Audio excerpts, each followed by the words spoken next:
this is an iHeart podcast. Guaranteed human. Support for the show comes from Public, the investing platform for those who take it seriously. On Public, you can build a multi-asset portfolio of stocks, bonds, options, crypto, and now generated assets, which allow you to turn any idea into an investable index with AI. It all starts with your prompt. From renewable energy companies with high free cash flow to semiconductor suppliers growing revenue over 20% year over year, you can literally type any prompt and put the AI to work. It screens thousands of stocks, builds a one-of-a-kind index, and lets you backtest it against the S&P 500. Then you can invest in a few clicks. Generated assets are like ETFs with infinite possibilities, completely customizable and based on your thesis, not someone else's. Go to public.com/podcast and earn an uncapped 1% bonus when you transfer your portfolio. That's public.com/podcast. Paid for by Public Investing. Brokerage services by Open to the Public Investing Inc. Member FINRA and SIPC. Advisory services by Public Advisors LLC, SEC registered advisor. Generated assets is an interactive analysis tool. Output is for informational purposes only and is not an investment recommendation or advice. Complete disclosures available at public.com/disclosures. Tired of spills and stains on your sofa? Wash away your worries with Anabay. Anabay is the only designer sofa that's machine washable inside and out, starting at just $699. Plus, Anabay sofas are pet-friendly, stain-resistant, and feature changeable slip covers and modular pieces. Get up to 60% off site-wide with a 30-day money-back guarantee. Visit washablesofas.com to get yours now. That's washablesofas.com. Offers are subject to change, and certain restrictions may apply. There's a difference between liking a house and actually getting it. Redfin is built to make up that difference and close the gap between finding and owning the home for you. Redfin agents close twice as many deals as other agents. So when you find a home you love, you're not a step behind when it comes to making an offer. That means less watching great homes disappear and more focus on the one you'll call home. Redfin helps turn saved listings into real addresses. Get started at redfin.com. Own the dream. Flag football is exploding, and iFlag is leading the way. As the Guinness World Record holder, iFlag hosts premier flag football tournaments nationwide for boys, girls, high school girls, and adults. From first-time players to elite competitors, iFlag delivers top-level competition, unforgettable experiences, and a community built around the game. Ready to be part of it? Join the movement. Find your tournament and learn more at iflag.org. That's iflag.org. Hey everybody, I'm Robert Evans, and this is once again Behind the Bastards, the show where we tell you everything you don't know about the very worst people in all of history. And this week, of course, I'm in Portland, Oregon on the 17th, which is to us tomorrow, but to you in the past. There will be a rally from a group called Patriot Prayer, who you will be hearing a lot about in the next episode of this podcast with some members of Rose City Antifa as guests. And today, of course, my guest is... My name is Marielle Eaton, and I've lived in Portland for 14 years, and I do many different things here. Including quite a bit of activism. Quite a bit of activism. My main effort is with sexual and relationship violence prevention and victim advocacy, and I've done activism around that for about a decade now, and I am a victim advocate both in the university setting as well as independent organization settings. And you've also done quite a bit of anti-fascist action in the street, during which you were photographed and have become sort of a figurehead of Antifa for CNN's reports on the matter. So CNN. It's officially an interview with Antifa. At least that's the Fox News Chiron that would go across. True. Yeah, that's true. So we're going to be talking about Oregon, your lovely home state, which is one of the most beautiful places in the world, and also way more racist, historically at least, than most people would give it credit for based on Portlandia. And currently. Yeah, it's not just macrobiotic burritos and, I'm trying to think of something else hippie-ish, cars that run on... Garbage. Yeah, garbage cars. It's a little bit deeper than that. So that's what we're going to be getting into today. Today, the bastard is the state of Oregon. Excellent. Which, sorry, Oregon, I do love you, but let's get into it. So, Peter Hardiman Burnett was born in 1807. He started out as a self-educated, which I think in 1807 just means uneducated, owner of a general store in Clear Creek, Tennessee. As a young man, Peter Burnett came to suspect that an enslaved black person was drinking from his store's whiskey barrel at night, so he set up a booby trap, a rifle that was rigged to fire when the window shutter was opened. His trap wound up killing the poor man when the guy tried to break into his house. Burnett expressed remorse, but was not charged with any crime because it was 1807, and that sort of thing wasn't really a crime in Tennessee back then. In 1843, Burnett helped organize and lead the first great wagon train to Oregon. So he was one of the pioneers who first discovered this territory. Oregon Trail, you could say, is a game about Peter Burnett, a murderer and soon-to-be politician, because he was quickly elected to the Provisional Legislature of Oregon. Now, this is before Oregon was a state, so it was still a territory. And he served as the Territory of Oregon's first Supreme Court Justice, Chief Supreme Court Justice. So I'm guessing his qualifications were led a wagon train and was a murderer. And so in 1843, they were like, "You're our judge. You're in charge of this state right now." So 1844, Peter Burnett was instrumental in passing what came to be known as the Burnett-Lash Law. Have you heard of the Burnett-Lash Law? From you. Okay, right. Am I allowed to disclose that? Yeah, that we've talked prior to setting up this I had not heard of that. That's the secret. Usually, I had not remembered that. I'm sure I've heard it, but I have not remembered that until you brought it up. It's a little bit famous. It's essentially stated that all black people were required to leave Oregon County under penalty of being whipped, quote, not less than 20 or more than 39 stripes. This punishment was to be repeated every 6 months until they left the state. So one of the interesting things about Peter Burnett is that he's a classic example of someone winding up on the right side of a historical issue for tremendously wrong reasons. Because Peter Burnett was an outspoken abolitionist, not because he believed slavery was wrong, but because he was just that racist. And he thought that if there was slavery, there would be people who weren't white in the country. That was his whole issue, which is there's a whole chunk of the abolitionist movement, which were just people who were too racist to own slaves. It's kind of a little historical angle that gets left out a lot of the time, but bizarre. So, Burnett's law did include a grace period, 3 years for black women and 2 years for black men. So he gave them some time to get out of the state. Burnett also pushed against Chinese migration to Oregon. He tried to ban it. He later went on to become the first governor of the state of California. So he is my state's first governor as well. And of course, his first action as governor of the state of California was, pretty sure you can guess, he tried to ban all black people from California. Yeah, what do you know? And then he tried to ban all Chinese people from California. Peter Burnett was a consistent man, if nothing else. And I got a picture of him, and he looks like, we'll put it up on the site, behindthebastards.com, but he looks like the guy you would cast to play a generic old-timey racist. Look at that forehead. That's a 5-head. Yeah, that is maybe even a 7. I mean, it just keeps going. And those little curls on the side. The curls, I'm not going to go against him for the curls. No. I mean, it seems like he might have had a lovely head of hair. No, that's the only redeeming quality. And, I mean, it's a weird cravat. He looks like someone in a story who would, take off his cravat and his head would fall off in an old fable.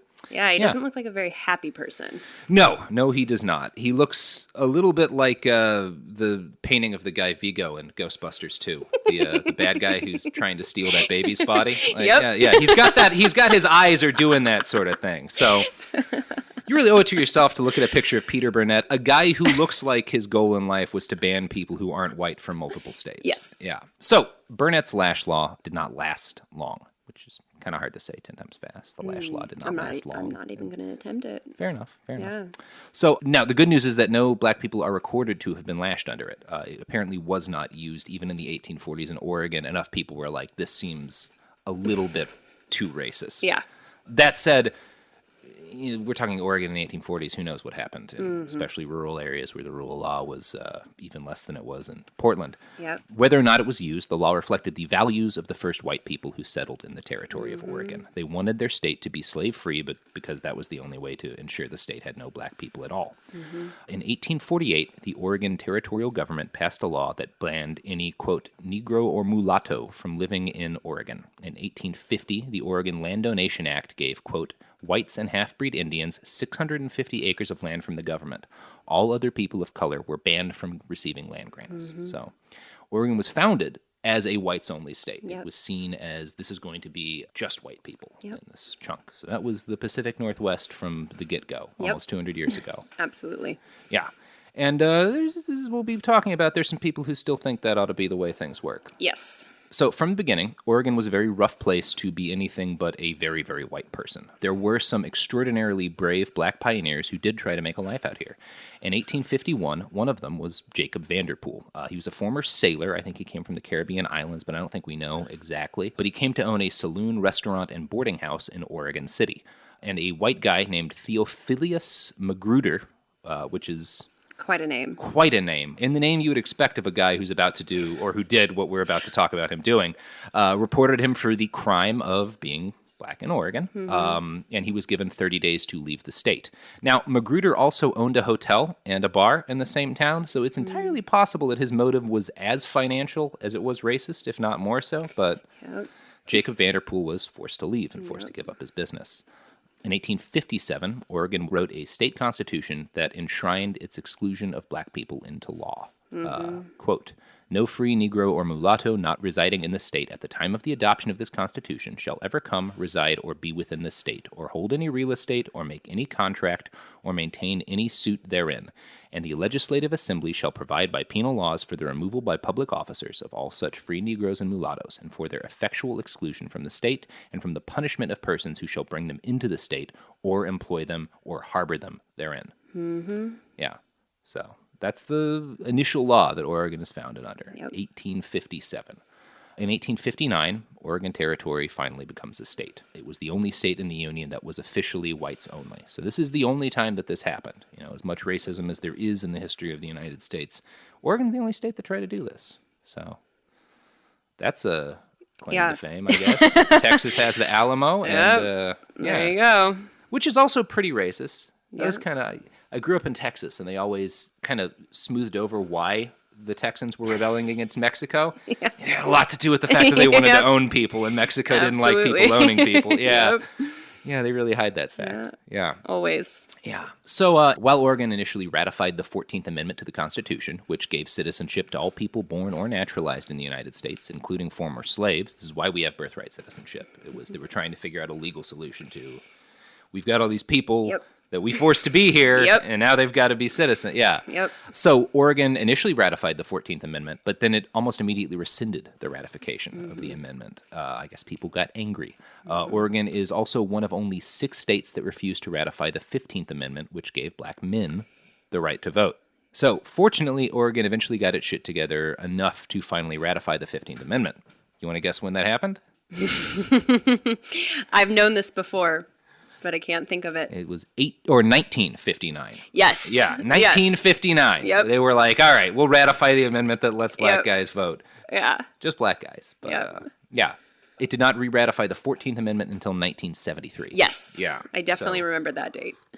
I think it's important when we talk about like why this stuff still lingers, because it didn't get, we're not talking about like, 1865 really isn't that long ago. No. When you talk about generations, because the last Civil War widow's pension just stopped getting paid like 3 years ago. Absolutely. But people say that all the time. Yeah. They're like, oh, racism's done. Slavery's over. Yeah. Oh, okay. Interesting. Yeah. Let's talk about redlining. Oh, well, that was a long time ago, too. We will be talking about redlining. Yeah, I'm sure we will. Yeah, Oregon ratified the amendment that gave birthright citizenship to people 15 years before I was born, which is not that long. No.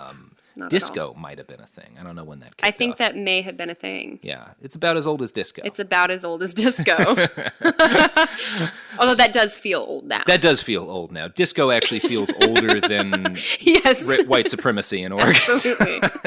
Absolutely. So it's probably not hard to see why the state of Oregon has stayed so white, even though after 1868 there was nothing legally the state authorities could do to keep black people out of Oregon. So again, it's not whites only after that point.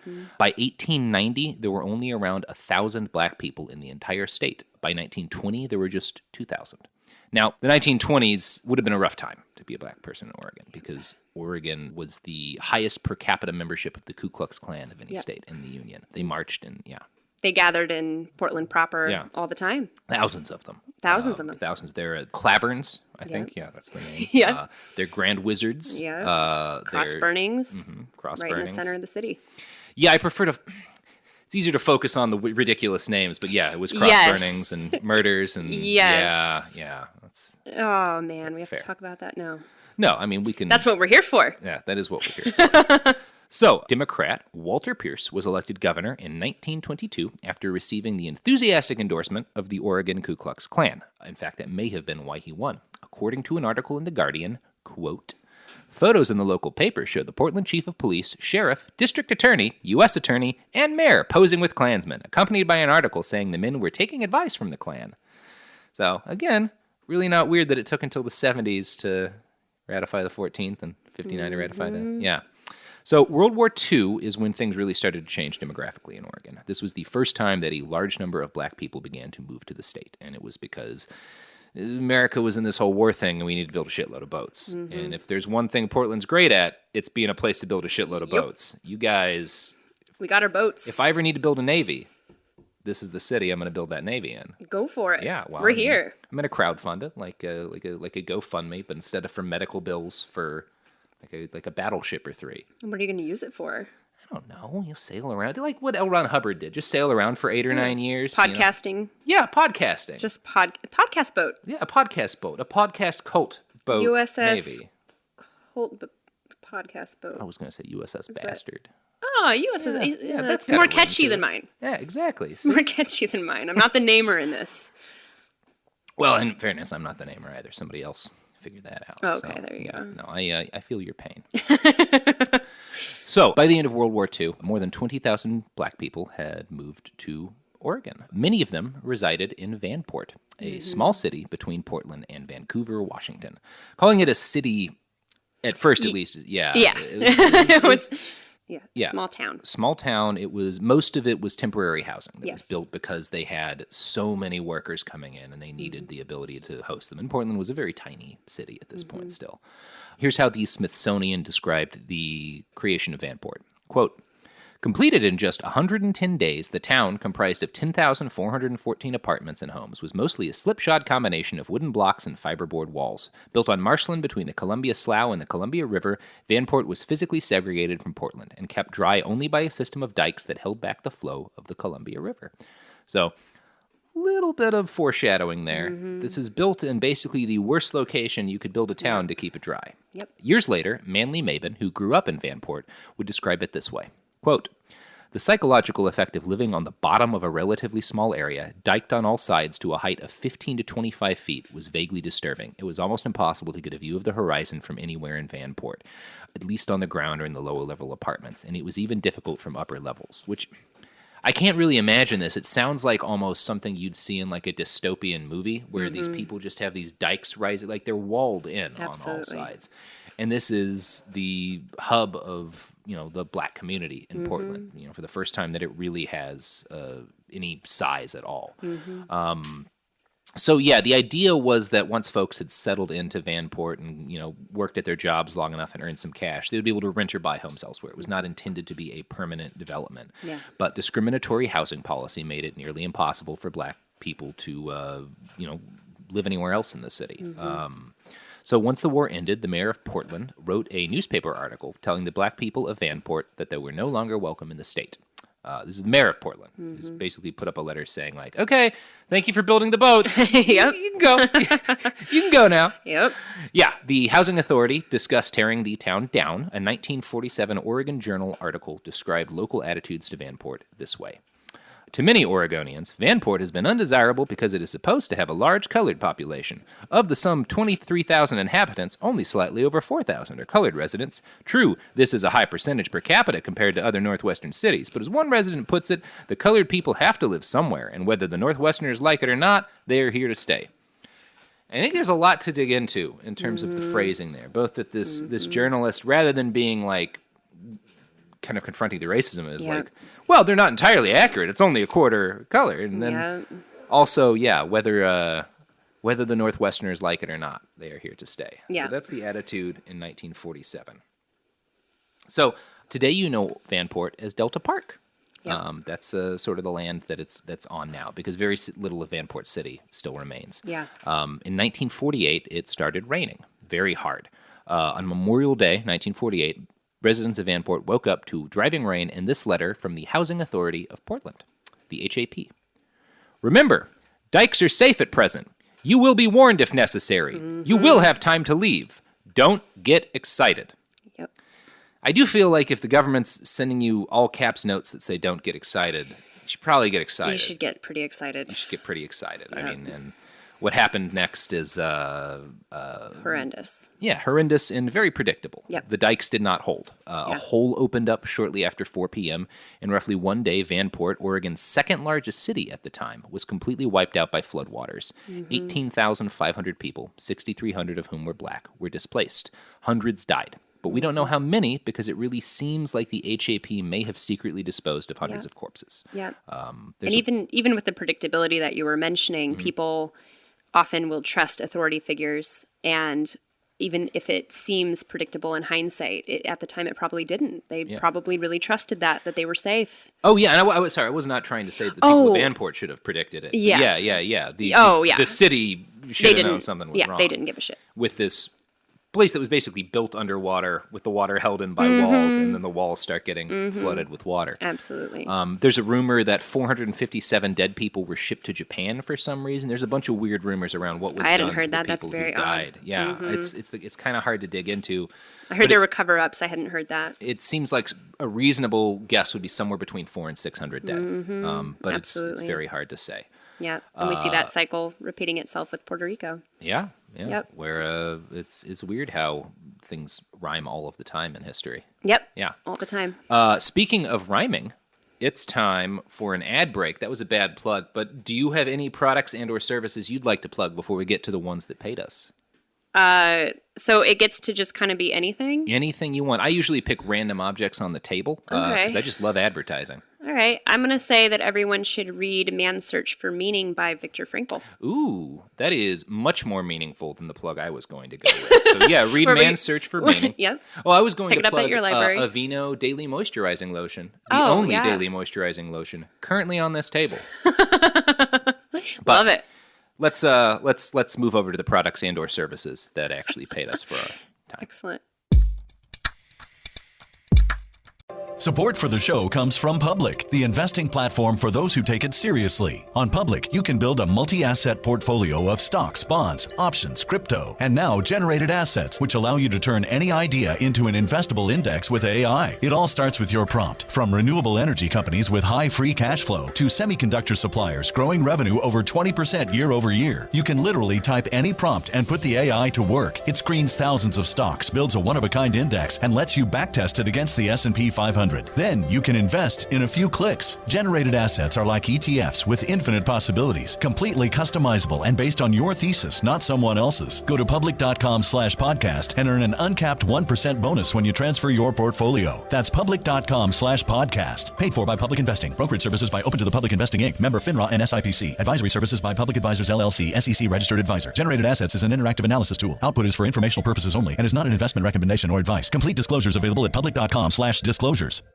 Time for a sofa upgrade? Introducing Anabe Sofas, where designer style meets budget-friendly prices. Anabe brings you the ultimate in furniture innovation with a modular design that allows you to rearrange your space effortlessly. Perfect for both small and large spaces, Anabe is the only machine-washable sofa inside and out. Say goodbye to stains and messes with liquid and stain-resistant fabrics that make cleaning easy. Liquids simply slide right off. Designed for custom comfort, our high-resilience foam lets you choose between a sink-in feel or a supportive memory foam blend. Plus, our pet-friendly, stain-resistant fabrics ensure your sofa stays beautiful for years. Don't compromise quality for price. Visit washablesofas.com to upgrade your living space today. Sofas start at just $699 with no risk returns and a 30-day money-back guarantee. Get up to 60% off, plus free shipping and free returns. Shop now at washablesofas.com.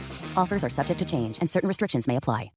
Flag football is exploding, and iFlag is leading the way. As the Guinness World Record holder, iFlag hosts premier flag football tournaments nationwide for boys, girls, high school girls, and adults. From first-time players to elite competitors, iFlag delivers top-level competition, unforgettable experiences, and a community built around the game. Ready to be part of it? Join the movement. Find your tournament and learn more at iflag.org. That's iflag.org.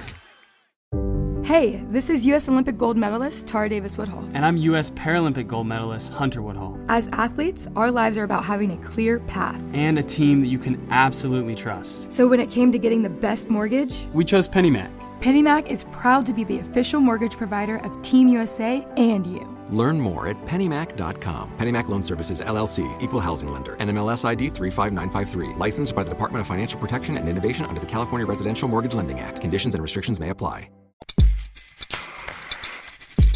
We're back. We're back. And we're talking about racism in Oregon. Yeah, now for something completely different. Compared to your sponsors. Oh, yes, very different because none of our sponsors support racism in Oregon. Are you sure?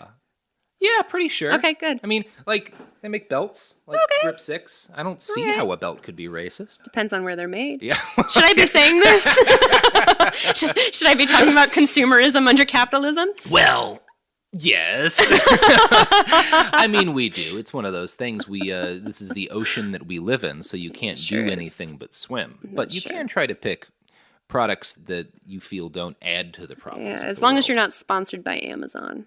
We're not sponsored by Amazon, and I do believe that it's a general good to keep people's pants up. Yes. Yeah. Let's get back into it. Let's continue. Let's crack into it. So there's a lot more to say in terms of Portland's history of being terrible to the black people who live there. There was the time when voters in 1956 approved the construction of an arena that necessitated the destruction of 476 homes, half of which were black people's homes. Mm-hmm. And, of course, black people made up less than 2% of the city at this point. So we're not talking about a proportional sort of, And the expressway as well. Yeah, that's exactly what I was about to say. Mm-hmm. Well, actually, no, I was about to go into a completely different time that they did that a second time. So, yeah, there's even more. There's even more. Yeah, there was the time also in 1956 when the city of Portland used federal funds to expand a local hospital by bulldozing 76 acres of black-owned homes and businesses at the junction of North Williams Avenue and Russell Street, which at that point was considered Portland's Black Main Street, which, if I'm keeping track, is at least the third Black Main Street in a city in the United States that was destroyed. Although since Portland didn't bomb theirs, which is what happened in a couple of other states, I guess it's, better than the Air Force. I suppose. Yeah, I mean, it's not great. It's hard to tell better from worse. Slow deprivation is not always...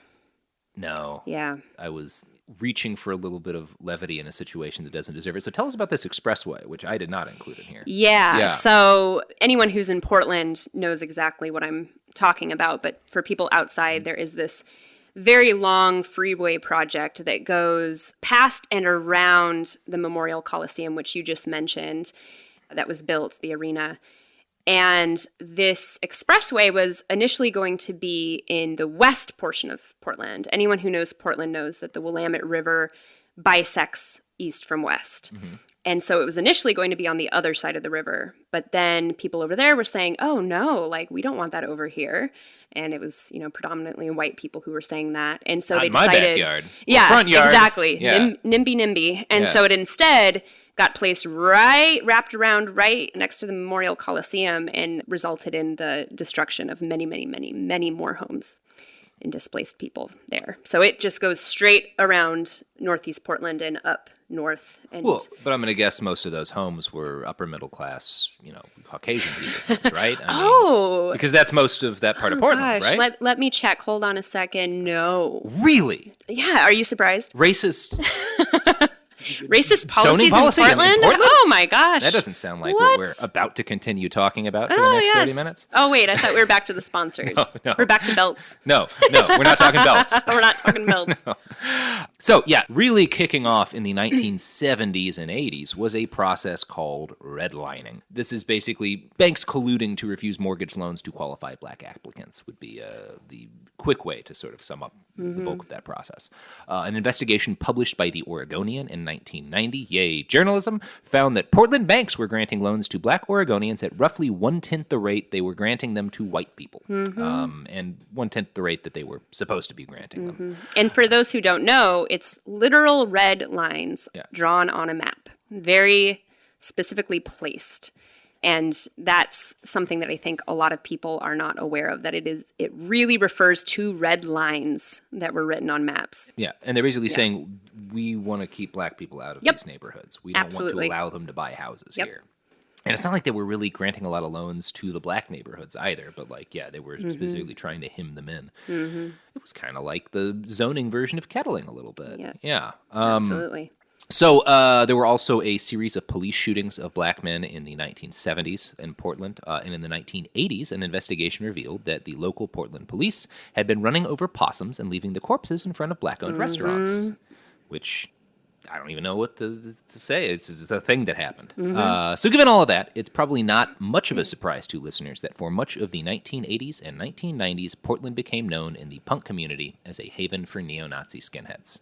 Racist skins would be, I think, I listen to a lot of that kind of punk music. Yeah. But there's a whole lingo here. Yeah. I saw the movie Green Room. It's a fine film about Nazi skins in Oregon. Scary movie. It is a scary movie. I left feeling all sorts of feels. Like that's how you're supposed to feel. That's how you're supposed to feel. Patrick Stewart plays a real good racist. Yeah, that was quite close to home. Yeah. But I was going to say the possum imagery stayed. Really? What do you mean? You would still see people refer to possums in coded language even through the 1980s from racist skinheads. They would say, keep the possums out. Really? Yeah. It was still utilized. I did not have I just knew that police were doing this. Yep. I had no idea. I thought they were just being dicks, and there were a lot of dead possums in Portland. But there's a racial element to the tape. Fascinating. Yeah, it was still used as a symbol of terror and racism. Wow. So from the cops to the punks. Yep.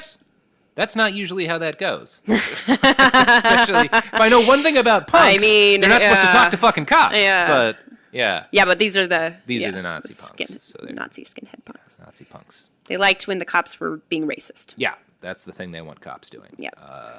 So, on May 12, 1988, about a month after I was born, Willamette Weekly published Young Nazis, Portland's New Breed of Racists, about the growing population of young fascists in the city.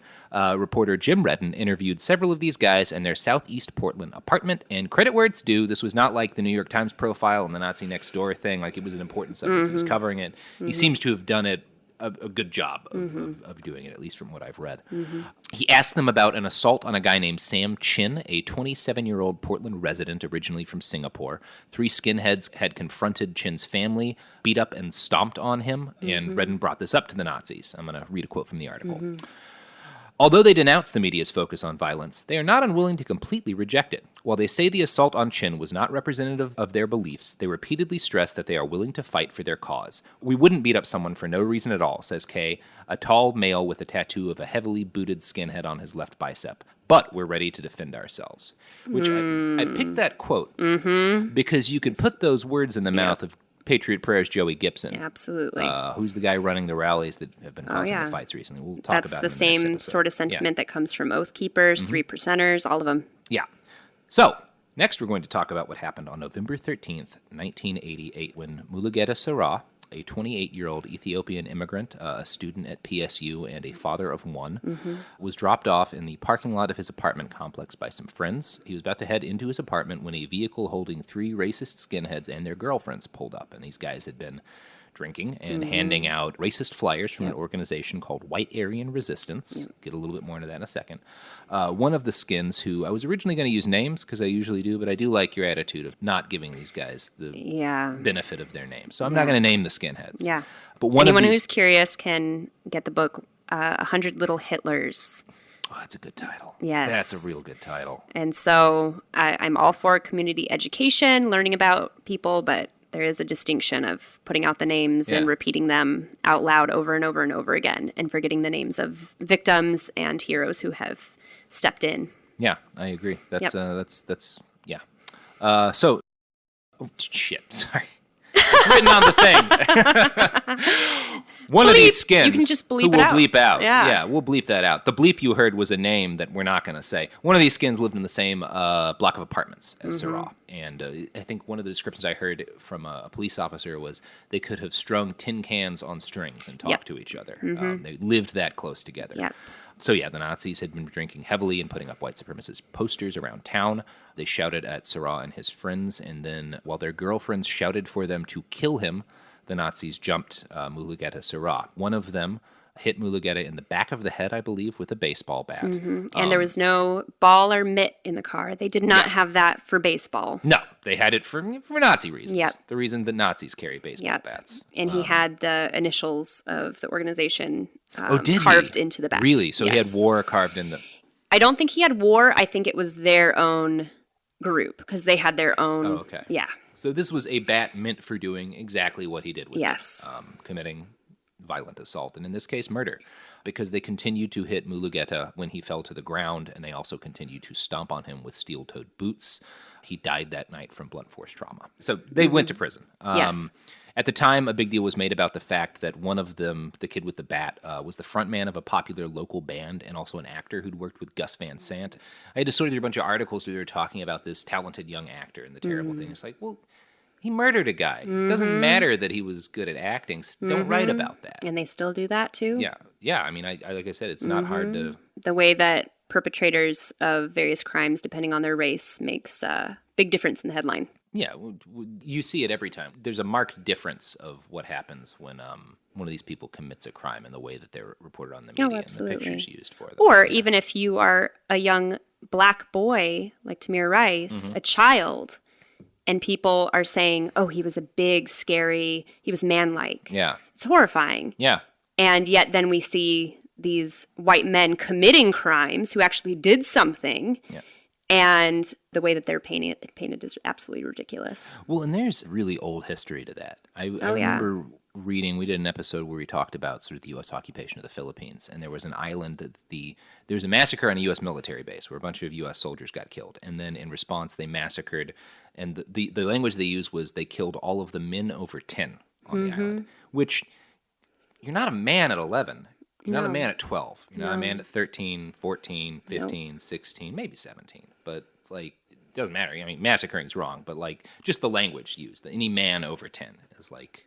I feel like you're not a man till 20, but that's just my view. I think it usually takes more like 28, 29, 30, maybe 4. I'll let you know when I hit that point. I'm at 30 right now, and I don't feel all the way there. Now, Mulugeta Sura's murder led to a legal case against Tom Metzger, a shriveled little testicle of a man and the founder of White Aryan Resistance, or WAR. You can see a documentary of him made after this point with Louis Theroux, where he spends several days with him. And you get the feeling that he's a ridiculous kind of... And I think this caused a problem, because I think that a lot of these people were covered that way as sort of like, look at this ridiculous. He's racist, and the things he says are terrible, but he's really just a crazy old kook, and he's kind of cute. Look at this little guy. Yep.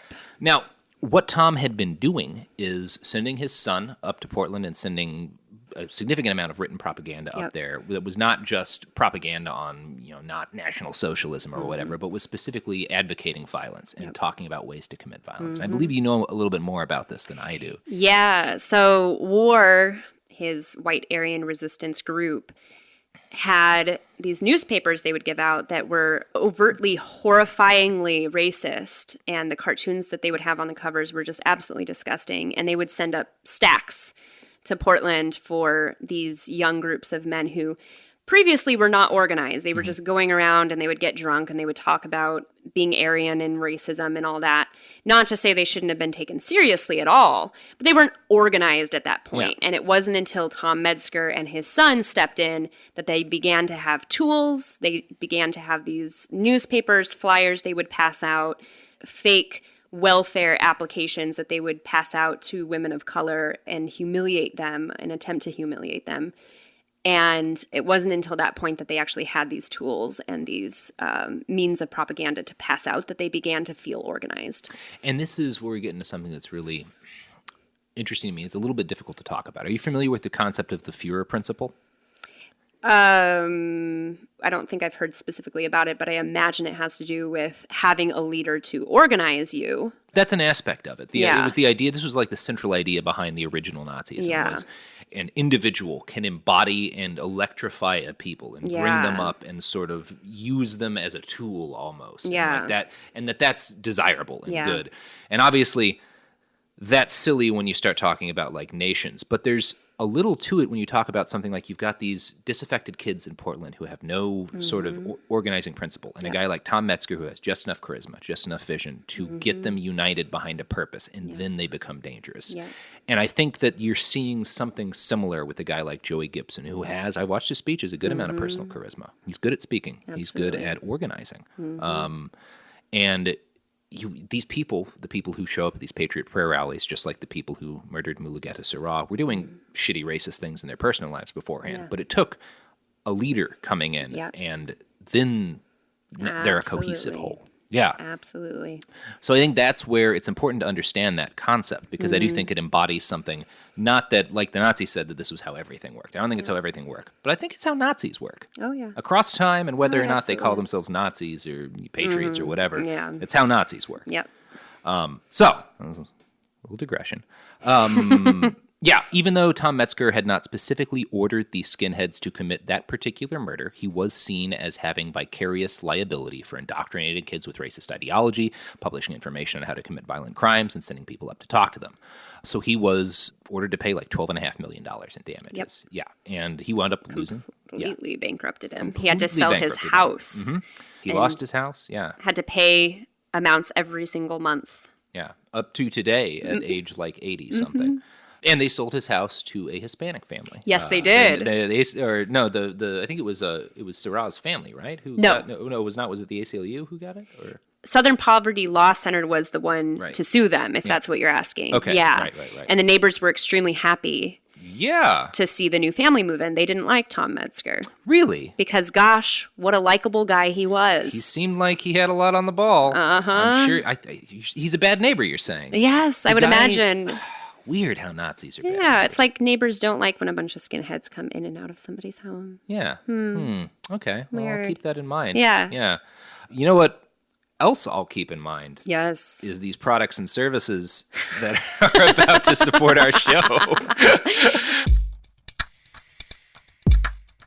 Support for the show comes from Public, the investing platform for those who take it seriously. On Public, you can build a multi-asset portfolio of stocks, bonds, options, crypto, and now generated assets, which allow you to turn any idea into an investable index with AI. It all starts with your prompt. From renewable energy companies with high free cash flow to semiconductor suppliers growing revenue over 20% year over year, you can literally type any prompt and put the AI to work. It screens thousands of stocks, builds a one-of-a-kind index, and lets you backtest it against the S&P 500. Then you can invest in a few clicks. Generated assets are like ETFs with infinite possibilities, completely customizable and based on your thesis, not someone else's. Go to public.com/podcast and earn an uncapped 1% bonus when you transfer your portfolio. That's public.com/podcast. Paid for by Public Investing. Brokerage services by Open to the Public Investing Inc. Member FINRA and SIPC. Advisory services by Public Advisors LLC, SEC registered advisor. Generated assets is an interactive analysis tool. Output is for informational purposes only and is not an investment recommendation or advice. Complete disclosures available at public.com/disclosures.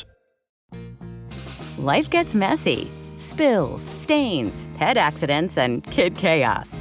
But with Anabay, cleaning up is easy. Our sofas are fully machine washable, inside and out, so you never have to stress about messes again. Made with liquid and stain-resistant fabrics, that means fewer stains and more peace of mind. Designed for real life, our sofas feature changeable fabric covers, allowing you to refresh your style anytime. Need flexibility? Our modular design lets you rearrange your sofa effortlessly. Perfect for cozy apartments or spacious homes.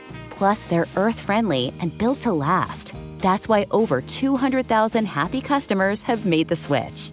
Upgrade your space today. Sofas start at just $699. Visit washablesofas.com now and bring home a sofa made for life. That's washablesofas.com. Offers are subject to change and certain restrictions may apply. Flag football is exploding, and iFlag is leading the way. As the Guinness World Record holder, iFlag hosts premier flag football tournaments nationwide for boys, girls, high school girls, and adults. From first-time players to elite competitors, iFlag delivers top-level competition, unforgettable experiences, and a community built around the game. Ready to be part of it? Join the movement. Find your tournament and learn more at iflag.org. That's iflag.org. Hey, this is U.S. Olympic gold medalist Tara Davis-Woodhull. And I'm U.S. Paralympic gold medalist Hunter Woodhull. As athletes, our lives are about having a clear path. And a team that you can absolutely trust. So when it came to getting the best mortgage, we chose PennyMac. PennyMac is proud to be the official mortgage provider of Team USA and you. Learn more at pennymac.com. PennyMac Loan Services, LLC, Equal Housing Lender, NMLS ID 35953. Licensed by the Department of Financial Protection and Innovation under the California Residential Mortgage Lending Act. Conditions and restrictions may apply. And we're back. You didn't hear it because what we just said will not be in the thing, but we just did a great plug for Microsoft that we're not going to repeat. No, absolutely not. In our hearts. In our hearts. So let's get back into racism in Oregon. So Mulugeta Surah is murdered. His funeral is obviously a very big deal, very emotional time. A lot of activists come out for it. And there are rumors that before the funeral that 300 Nazi skinheads might show up to protest. Yes. This did not wind up happening. But in spite of the increased visibility of the city's hate problem, Portland's racist skinhead problem only got worse during the 1990s. In a 2017 article for The Guardian, reporter Jason Wilson quotes Ciaran Malloy, a union organizer and anti-fascist activist who was active during this period in the 1990s. Quote, "There were multiple gangs and 300 Nazis in a city of 300,000. The anti-racist youth were intimidated and isolated. The Nazis were just openly hanging out on the streets." Yep. Down in Pioneer Courthouse Square, they would just gather and sit around, and people knew to avoid that entire block. Yeah, and there's talk, especially talk from racists, about quote-unquote no-go zones in places like London or Paris, which do not exist, and a lot of reporting on establishing that they're not real. There were no-go zones in Portland for people of color in this period of time. Pioneer Square would have been one of them. Ciaran Malloy added, quote, "It's not hyperbolic to call it a war. There was intense fighting." So again, the street fighting that we're seeing right now in Oregon that might happen literally the day after we record this podcast is nothing new. Nope. The constant fighting between racist and anti-racist skinheads in Portland earned it the nickname Skinhead City during the 1990s, which is a cool nickname. I'll give that to Portland. Beats Portlandia. It does beat Portlandia. Yeah. You guys are going to be carrying that albatross around for a while. Right? I'm sorry what people out from LA keep doing to nice cities in the Northwest. They destroyed Bend, too. Oh, yeah. But I will say about Skinhead City, it's at least accurate. Yeah. Which is a heavy thing to say. Yeah. But the whole Portlandia, most of, there's some truth to that show, but that show is forgetting a very large portion of our population and culture. Yeah. Part of what I wonder, depending on how all of this increased political violence goes, is how in 20 or 30 years, if that show will just make no sense to people. I hope so. Yeah. Well, not in that way. Oh, yeah. Well, yeah. If you're going, okay. Yeah. I see what you're saying. I was just hoping that we'll win this fight against Joey Gibson, and then diverse culture will actually be celebrated for the first time in Portland. Yeah, that would be nice. Yeah, that would be nice. Yeah. I agree with you. Yes. Now, the Nazi skins who infested Portland, and to a degree still infest both Portland and Oregon, were obsessed with an idea that still holds much traction among the fascist right, the Northwest Imperative. The basic reasoning behind the Northwest Imperative is that since Oregon is already super white and filled with fascists, why not try and turn it into a white ethno-state? From a Nazi point of view, the last 200 years of Oregon history have already done a really good job of laying the groundwork for this. Oregon is currently the whitest state and Portland the whitest big city in the United States. Yeah. There is today an organization called the Northwest Front, dedicated to making the dream of the Northwest Imperative a reality. The About section of their website sums them up this way. Quote, "The Northwest Front is a political organization of Aryan men and women in the United States and Canada, of all ages and social backgrounds, who recognize that an independent and sovereign white nation in the Pacific Northwest is the only possibility for the survival of the white race on this continent." So that's the rhetoric. That's what they're angling for. The Southern Poverty Law Center identifies 18 different hate groups in the state of Oregon.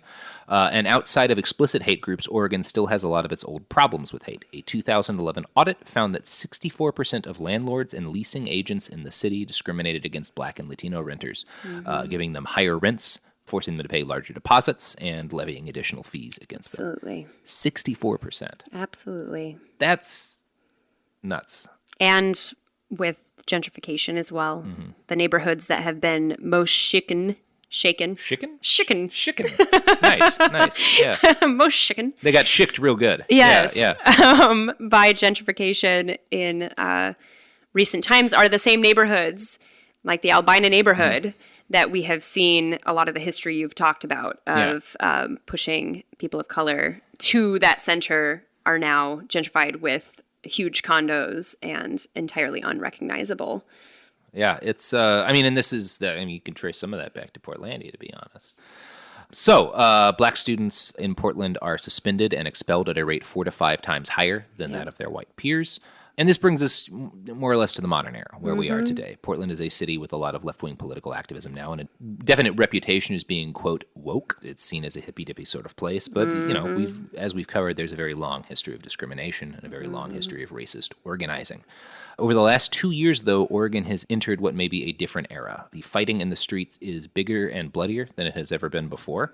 The group behind it, Patriot Prayer, and to a lesser extent, the Proud Boys, is harder to place and harder to get the mainstream to condemn than a man like Tom Metzger and an organization like White Aryan Resistance. Newspapers know what to do when you call yourself White or Aryan Resistance. Absolutely. You're Patriot Prayer. You're covered in an American flag. You say you don't support hate. Yep. Or if you're the Proud Boys and you're punching each other and naming cereals, like it's harder for especially casual. Yeah. So that's where we are now, and that's what we're going to get to in the next episode, The Coming of Patriot Prayer, the story of Joey Gibson and the bloodshed that has gone with it. But before we close out today, I would like to talk with you a little bit about one of what I think is the most promising attempts to kind of fix this problem, this very deep problem in Oregon, of racism in Oregon, of white supremacy in Oregon, the Rural Organizing Project. Yeah. You want to tell me a little bit about them? Absolutely. Well, first I want to just close out our conversation about how with a lot of the viewpoints that people think that people in Portland have and Portlanders think that they themselves have, they have let a lot of this just go entirely under the radar. And I think it's because a lot of people in Portland, particularly white people, and I don't mean just particularly, I'm talking specifically about white people, they are silent about this oppression. They think if they put a Black Lives Matter sign in their yard that they've done racial justice work, and that's just not how it's going to solve all this. Yeah. And so people need to get involved in organizations. They need to educate themselves. They need to read more about the history of Oregon, listen to podcasts like this, and nice change plug. Things. Yes, Thank right? you. I did that just for you. I appreciate it. Rural Organizing Project. So I haven't personally organized with Rural Organizing Project, and I want to say that up front because I really think that getting a representative from their organization would be wonderful. But basically, Rural Organizing Project focuses on underrepresented rural areas in Oregon that have been disenfranchised and ignored, because a big reason why we see this current uprising and problem with these groups like the Oath Keepers, 3%ers, even groups like Patriot Prayer will have this kind of sentiment in their mission statements that poor white people, especially poor white men, are not being properly represented. They feel like things are being taken away from them, and they feel like the right-wing propaganda that they are getting, radio stations they listen to, podcasts they listen to, and websites that they go on frequently, they feel like they are getting accurate information when they oftentimes are getting very tainted and biased information that is not telling the whole story of why we have gotten to this point within our hyper-capitalistic system. And so Rural Organizing Project really tries to bring representation back to those areas. They try to organize with legislators to ensure that we are focusing energy and resources to make sure that people are not being left out in the cold, quite literally, not being left out to just rely on these groups to take them in, but to instead feel like they are part of the Oregon community and that they are valued and that you don't have to be in a city to get those resources. And through that, they are able to educate people on the dangers of these groups like Oath Keepers, 3%ers, etc. And so the work that they do is so important because it is very true that we cannot ignore rural areas in our communities, not just to fight racism, but because they are human beings that deserve resources and deserve care.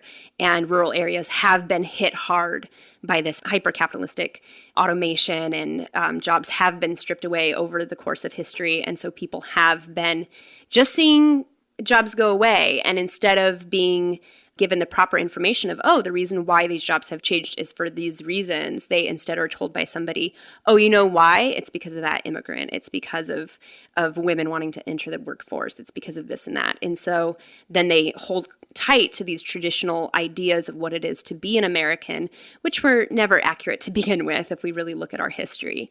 But that is how they're able to be radicalized. So Rural Organizing Project takes that on, and I am very proud to have them in Oregon. And it's my opinion, just as a journalist, that low key because it hasn't been covered enough, one of the most important stories going on in the country right now is the disintegration of society in rural parts of the United States. Yep. For example, cattle rustling is the highest it's been in more than 100 years. Cattle rustling. Mm-hmm. Agricultural theft is the highest it's been in quite a long time. You are seeing rising rates of poverty in a lot of chunks of rural America. What you're seeing is a breakdown of social order in these places. Mm-hmm. And all of these things are, number one, major contributors to the growth of fascist movements, major contributors to the growth of racist movements. And on a human level, they're just terrible for the people there. And most people listening to this probably live in cities. It is important to pay attention to what happens out there, both because they're your fellow citizens and because when their lives get worse, your lives get worse. Absolutely. That's the way it works in a society. Mm-hmm. So, listeners, if you've enjoyed this episode, if you find this compelling, please donate some bucks to the Rural Organizing Project. Absolutely. You can look them up. Yeah, look them up online. We'll include the link to the website on ours. So, yeah, check that out. Check out all of our sources at behindthebastards.com. And, open up your wallet strings if you have a couple extra bucks to give. And if you're in Oregon, volunteer. Yeah. Volunteer with Rural Organizing Project. Absolutely. And if you're in Oregon, in general, be more active. There's some stuff going on. There's so much going on. The only thing that'll make it get better is the people who aren't, I'll say, charitably on the shitty side of things, getting active, or at least supporting the people who are being active in the streets, because that's real important too. So. Yeah. Well, I'm working on a project to help make that easier for people to have access to what is needed in the area, and I'll send that to you once I have something. Awesome. Well, you got anything else you wanna pitch, plug? Man's Search for Meaning. Right. Yeah. Victor Frankl. Read Man's Search for Meaning. Victor Frankl, Holocaust survivor, right? Yes. Yeah. Check it all out. You can check out this podcast on our website, Behind the Bastards. You can check out all the sources. And, of course, tomorrow we will be talking about Patriot Prayer, Joey Gibson, and the most dangerous street gang in America that you probably haven't heard of, Patriot Prayer. So, all of that coming up next in the week. Have fun with it. Check it out. And you can find us on Instagram and Twitter at BastardsPod. And that's all I got for you. Go do something positive for the world. Goodbye, and I love, statistically, about 40% of you.